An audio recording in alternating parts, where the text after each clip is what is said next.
Alors mon livre il s'appelle Pour ne pas disparaître.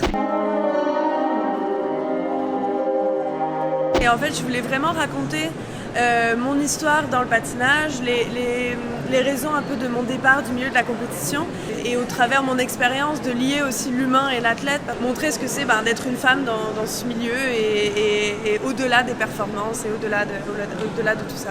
Le sentiment d'effacement progressif il s'est fait petit à petit. Petit à petit je perdais de ma personnalité, je perdais de ma voix. Ma santé mentale aussi faisait en sorte que j'avais de plus en plus de difficultés à simplement exister.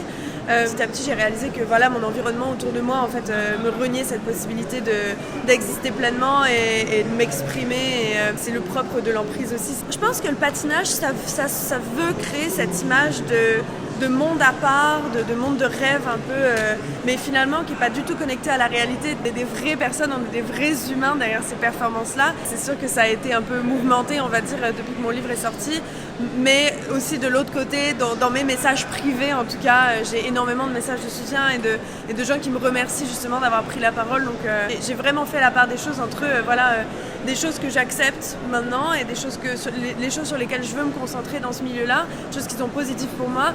Et le reste, je ne m'en préoccupe plus. Ultimement, c'est le parcours d'une femme en fait dans la vie. Et le patinage, c'était que mon travail. Et je pense que plein de gens peuvent se reconnaître autant dans des relations d'emprise, dans de la violence psychologique, sexuelle, etc.